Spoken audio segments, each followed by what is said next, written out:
Hi అండి, ఈరోజు నేను తీపి పొంగల్ చేస్తున్నానండి. బెల్లంతో చూపించే విధానంలో చూపిస్తానండి. నెయ్యి వేస్తున్నానండి బండిట్లో. లవంగాలు వేస్తున్నానండి. లవంగాలు వేస్తున్నానండి.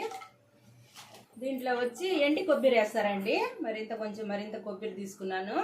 జీడిపప్పు తీసుకున్నానండి. బాగా వేగాల, ఎర్రగా వేగాలండి. ఇది బాగా వేగిందండి. ఈ అన్నంలో కూడా కొంచెం ఉప్పు వేసుకోవాలండి, టేస్ట్ అప్పుడు వస్తుంది. ఇది వేగింది కదా, దీంట్లో వేస్తున్నానండి నెయ్యి, జీడిపప్పు, కొబ్బరి దీంట్లో వేస్తున్నానండి. ఇప్పుడు బెల్లం వేస్తున్నానండి.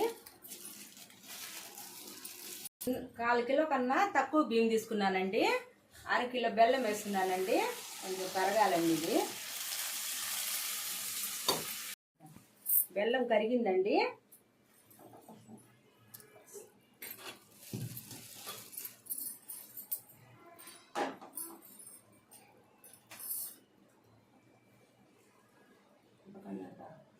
రాళ్ళు ఉంటాయి.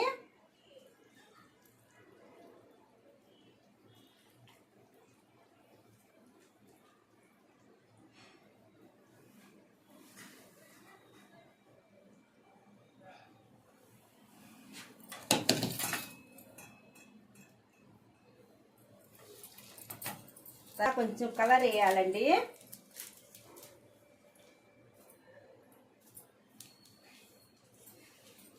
పాలకవ్వ వేయాలండి.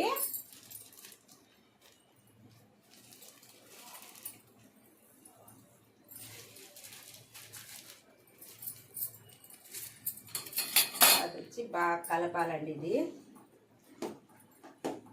ఇది సన్నటి మంట మీద ఒక 15 నిమిషాలు ఉడకాలండి. ఇది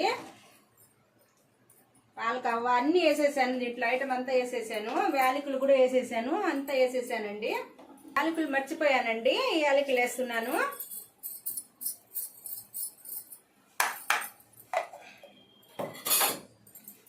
బాగా ఒక 15 నిమిషాలు బాగా ఉడకాలండి. ఇది తీపి పొంగల్ రెడీ అయిపోయిందండి. ఇది ఆఫ్ చేస్తే ముద్దలాగా వచ్చేస్తుంది. తర్వాత వచ్చి ఇది వారం 10 రోజులు ఉంటుందండి. ఇది టేగా అన్నీ వేసాం కదా, పాలకవ్వ వేసాము, చక్కెర వేసాము, బెల్లం వేసాము, అన్నీ వేసాము. ఇది బయటే పెట్టాలండి, ఫ్రిడ్జ్లో పెట్టకూడదు. బాగుంటుందండి రుచిగా. కానీ ఇప్పుడు కొంచెం షీరిగా ఉంది కదా, కొంచెం బాగా ఫిట్గా వచ్చేస్తుంది. ఇది ఆఫ్ చేస్తున్నా, స్టవ్ ఆఫ్ చేస్తున్నాను. తర్వాత పొంగల్లాగా బాగుంటుందండి. ఇది